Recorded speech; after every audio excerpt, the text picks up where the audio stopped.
जे चिंचवडचे किंवा पुण्याच्या बाहेरचे लोक आहेत त्यांना कधी कधी असा गैरसमज होतो की जे समाधी मंदिर आहे मोरया गोसावी यांचं हेच गणपती मंदिर आहे. म्हणजे सुरुवातीला मी पण ज्यावेळी आलो होतो मला पण तोच एक गैरसमज झाला होता. तर नक्की समाधी मंदिरात काय काय गोष्टी आहेत, म्हणजे किती समाध्या किंवा समाधी आहेत असं म्हणूयात, किंवा त्याचं काय वैशिष्ट्य किंवा महात्मा आहे? म्हणजे आज जे आपण चिंचवडला मोरया गोसावी महाराज यांचं संजीवन समाधी मंदिर जे पाहतो आणि मधल्या गाभाऱ्यात गेल्यानंतर जी समोर आपल्याला मूळ मूर्त दिसते त्या मूर्तीच्या एक्झॅक्ट खाली मोरया गोसावी महाराज आजही संजीवन समाधीस्थ आहे. बर. आणि त्याच पहिल्या मधल्या गर्भगृहामध्ये राईट साईडला आपल्याला एक प्रचंड मोठं शिवलिंग दिसतं. हो. त्या शिवलिंगाच्या बरोबर खालून हा त्या समाधीकडे जाण्याचा त्या काळात मार्ग होता.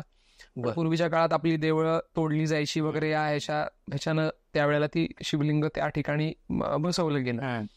तर ती जी मूर्त आहे जी समाधीच्या वरती स्थापन केलेली आहे ती त्यांचे पुत्र श्री चिंतामणी महाराज देव यांनी ती स्थापन केलेली आहे. बर. पण आज लोकांचा जो गैरसमज आहे की मोरया गणपतीला आलोय, मोरया गोसावीला आलोय.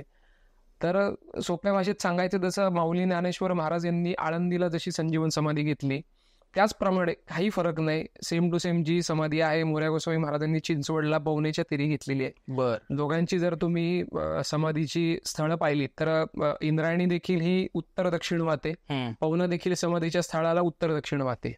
उत्तर दक्षिण नदीला गंगेचं स्वरूप समजलं गेलेलं आहे आपल्याला शास्त्रात आपल्या. तर सर्वोच्च कोटीच्या त्या संजीवन समाध्या आहेत दोन्ही माऊलींच्या. आणि अजून एक जर छान विचार केला तर पुणे जिल्ह्याच्या दृष्टीने माऊली तुकाराम महाराज आणि मोरया गोसावी महाराज यांचा एक त्रिकोण झालेला आपल्याला तसा लक्षात येतो. म्हणजे खूप आपलं आज एक ते भाग्य म्हणता येईल आपल्याला की पुणे जिल्ह्याचं म्हणा किंवा आपलं सराउंडिंग, की आज एवढ्या 3 संबंध पूर्ण भारतवर्षातले म्हणू शकतो आपण संत महात्मे आज आपण त्यांच्या भूमीत आज आपल्याला वास करायला आपल्याला मिळतोय.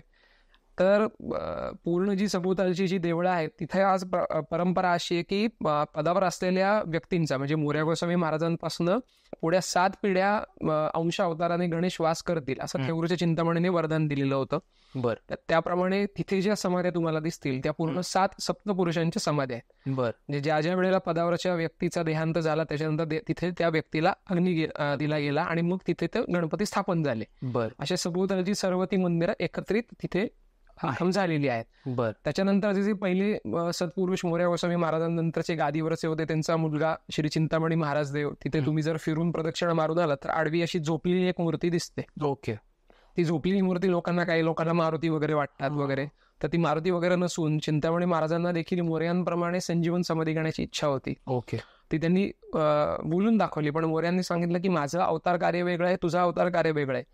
त्यामुळे त्यांनी स्वेच्छेनं गुहा बांधून ठेवली होती त्यावेळेला. ती जी खोली दिसते त्या खोलीमध्ये त्यांनी ती गुहा की मला आता इथं संजीवन समाधी घ्यायची. तर असं म्हटलं जातं की ती सिमिलर लेवल आहे मोरया गोसावी महाराजांच्या समाधीची आणि त्यांच्या समाधीची. बर. पण त्यांची इच्छा त्यांनी अशी वर्तवली की ठीक आहे, माझा देहांत जेव्हा होईल तेव्हा मला तिथे अग्नी देण्यात यावा मोरयांच्या शेजारी. एक भौगोलिक दृष्ट्या पाहायला गेला तर अशा 3 टप्प्यांमध्ये त्या आत्ता समाधी आहेत. तिथे नयन भारती गोसावी महाराजांची समाधी आहे, मोरयांची आहे आणि चिंतामणी महाराज. म्हणजे गुरुच्या पायी असं जे आहे त्याचं बरोबर त्या पायऱ्या आहेत अक्षरशः. त्या पद्धतीने तिथे संजीवन समाधी आणि अन्य समाधी तिथे झालेल्या दिसतात. तर तिथे जेव्हा चिंतामणी महाराजांना अग्नी दिला, तो अग्नी दिल्यानंतर आपल्या सगळ्यांचे सांगाडे असे उरतात, अस्थि उरतात.